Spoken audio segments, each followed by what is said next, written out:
Hi, I hope you're well. In this one I want to talk a little bit about birch plywood, sometimes called Baltic birch.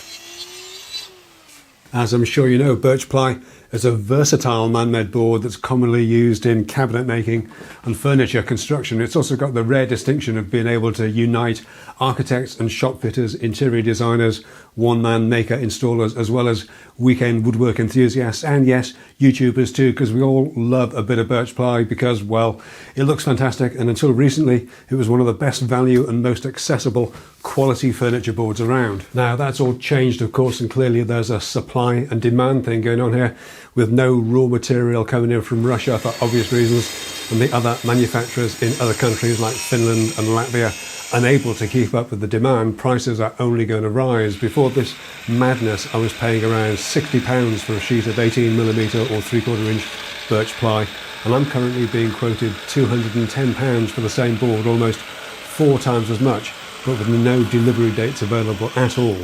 Now, as I mentioned in my previous video about the workshop cabinet down there, I do have a video planned about birch ply alternatives, and that'll be along just as soon as I've used those alternatives a little bit more and finished making the drawers for that cabinet. But in order to give that context, I wanted to take a minute to explain why birch is such a good board for this kind of furniture work. And while I'm explaining that, I'm going to be cutting the top drawer for that cabinet from this piece of 12mm birch ply that I've had for a little while.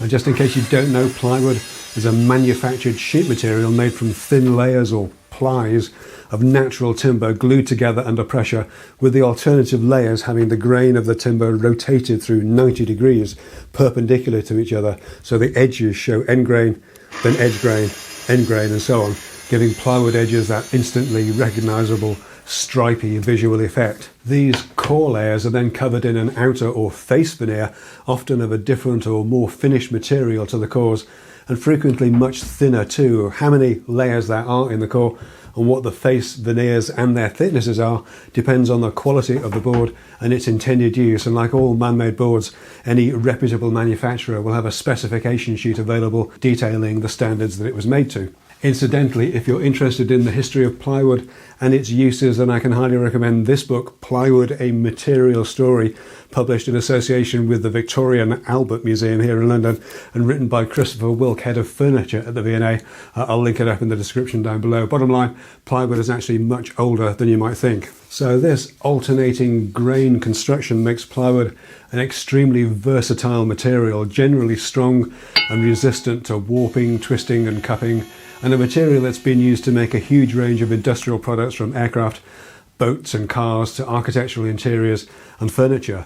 Birch ply, or sometimes called Baltic birch, takes that a step further with particularly thin core plies combined with a thicker than usual face veneer, and critically all in the same material as the cores. We'll get into why that's useful for us as makers in a sec, but let's take a minute to consider the aesthetic implications of all this. So the thin layers of the birch cores create this subtle and intricate wood grain that adds character and visual interest to the edge detail of any workpiece, whether that's a piece of furniture in a store somewhere, in your own home, or indeed in the workshop. The edge detail is also what separates birch ply from most other man-made boards and sheet materials, because it needs almost no finishing. You can literally go from a sawn edge off your track saw to a finished edge with nothing but the lightest of passes with an abrasive. Those edge plies take a finish beautifully too, and with the end grain typically darkening down slightly as it absorbs more of the finish, whether that's a wax, a lacquer, an oil or something else. Where it can get really interesting though is when you need to mix different thicknesses of material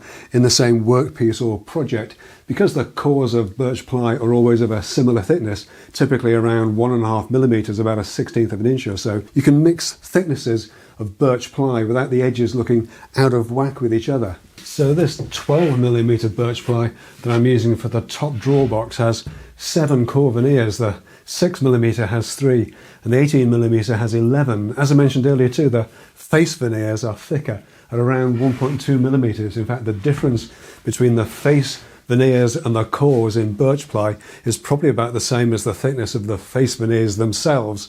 In most commercial plywoods, less than 0.5mm thick, and sometimes not much more than 1/3 of a mil. So what difference does this make to us As makers, well, if nothing else, it means with birch ply, you can sand the face of the board without having to worry too much about burning through the veneer. I've shown in other videos just how easy it is to be too aggressive with your sanding on a commercially veneered board.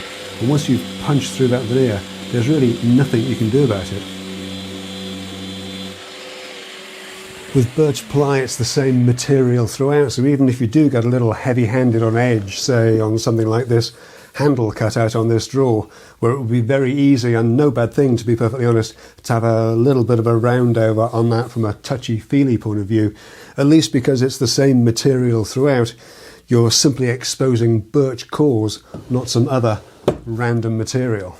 Birch ply is durable too. I've had this little science experiment going for about 12 weeks now. A couple of strips of 6mm, 1/4-inch Baltic birch ply, completely submerged in water in a jar on my kitchen windowsill in direct sunlight at home. Yes, I was very popular over Christmas. And there's no sign of any sort of delamination of the plies, no significant swelling to the material or change to the integrity of the board. It's as solid today as the day it went into the jar, just a lot wetter. So birch ply is a flat, stable board that's dense but relatively lightweight, looks fantastic, requires no edge banding or any other kind of special edge treatment, making it perfect for curved work or work with a curved edge. And that has all the woody properties, woody goodness of natural timber with almost none of the drawbacks. Yes, you can pick up the odd splinter if you care less, but really from a maker's point of view, it's as close to the perfect sheet material as you could wish for. All of which means, of course, that it's a bit of a choker that it's so hard to get hold of right now, and that's why we've seen so many boards being touted around as birch ply alternatives. As I mentioned earlier, I've bought a couple of these I'm using in the rest of the drawers in this workshop cabinet, and I'll be getting on with those in the next couple of weeks when I'll be able to give you some further thoughts on them and how they work out in actual use. None of them, though, seem to have the same combination of a higher number of thinner core plies combined with a thicker than usual face veneer of the same material, which begs the question just how much of a birch ply alternative they really are.